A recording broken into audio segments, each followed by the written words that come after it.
Welcome to my YouTube channel. Subscribe, like, share and drop your comments. Thank you. In this tutorial we'll learn how to make a scallop gather. It's a beautiful gathering effect that looks so nice, and you can use it as a sleeve on your dress or anything you wish.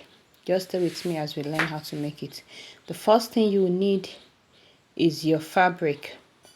You cut out the length of the gather, and you will need a pattern. And for the sake of this tutorial, I made about 4 different patterns. This is 3 inches. The up is like 1.5 inch, and the length is like 5 inches. So this is one pattern. This is another smaller one. This is another one. I made several patterns so that I will show you the effect of the shape, or how it will affect the resulting gather eventually. This is 4 inches by 5 inches, but if you notice the curved part is more. This is about 2.75, and this one is 3.5 inches by 2.5, and the upper part is small. That is the curved part. So I'll show you the effect of all this before we finish the tutorial. Okay, let's go back to how to fold our fabric. You fold your fabric like this. You make sure it's the size of your pattern.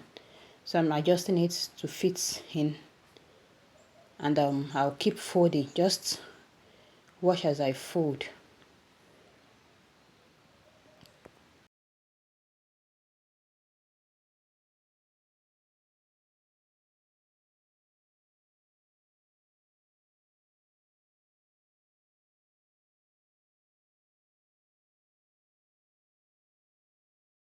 After folding, the next thing is to place my pattern close to the tip.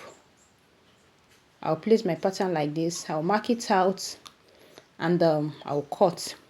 If your fabric is so long, then you have to do it section by section, because you might not be able to cut it at once. It will be very thick. So you have to do your folding section by section before you cut. So now I'll try and cut. It's kind of thick, and my scissors is blunt, so I had to struggle with it, but I just have to cut it. So I'll keep struggling until I cut, following that shape.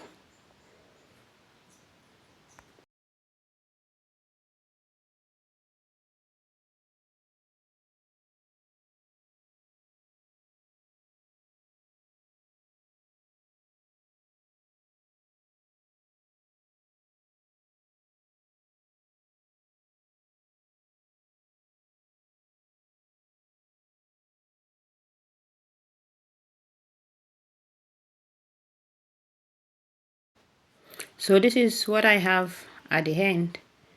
I have this shape. So the next thing is to gather it. You can use your machine, and what you just need to do is to adjust the tension of the machine, and also the stitch length. But for the purpose of this tutorial, I'll be using my hand needle with the thread, and I'll be using a basting stitch. Just go in and out like that. So this is the basting stitch I'll be using together. So what will I do? I will be passing my needle through the edge of that curve, of the shaped part that I cut. So I just use my needle and thread very close to the edge, following the shape. I'll just keep going in and out, in and out, in and out, and by the time I am done, I'll pull it, and it will give us the shape. It will give us that scallop gathering or that scallop shape. It's actually easy to do and it will come out beautiful.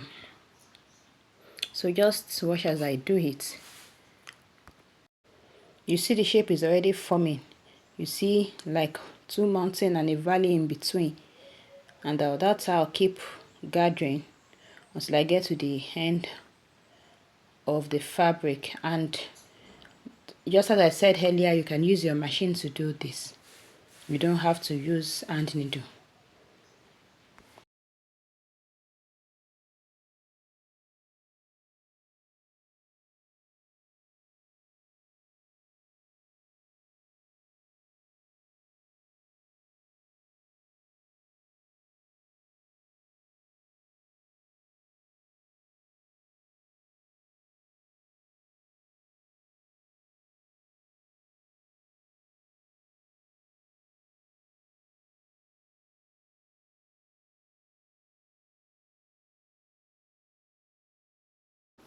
Okay, this is what I have at the end. You see it came out beautiful. It's more like a mountain and a valley in between. Something like that. That is what it is. You see it? So you now attach to whatever you want to attach it to. Okay, now let's compare the various one. Okay, this is the one I did just now.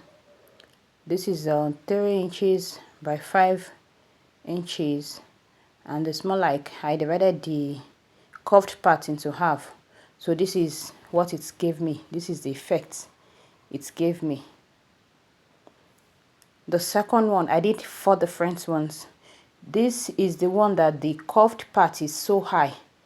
The curved part is so high and it gave me this very beautiful fold. The fold is more defined. This second one's fold is more defined, and the pleat came out bigger, and you see that the curved part is bigger than the first one. You see the difference, even though the length both of them are 5 inches, but the curved part up is more. So the gather is more defined. You see, the gather is more defined. This is like 4 inches, and the curved part is like 3 inches. And for this small one, you see, it's not well defined. It's just, so I think if you want a fuller gather, what would I call it? Would I call it mountain? Then you go for a smaller pattern. Go for a smaller pattern. Maybe for children wear. I think this is perfect for children wear. Go for a smaller pattern. And the last one, it is the valley in between is long. So if you want your mountain to be well defined and the valley in between to be long, then you cut this particular type of pattern. You see, that valley is longer, so it's fuller by the valley. The distance between the mountain is more, so you can adjust it. That's the difference. So it depends on what you actually want to achieve. All the designs are beautiful, but I think I like the one with a more defined curve. That is the second one. The one with a more, this particular one. This is the one with this well-defined curve. This one, it's what I love most. Thank you so much for watching this video. I hope you have learned something new. If you haven't subscribed, please do. See you in my next video. Bye bye.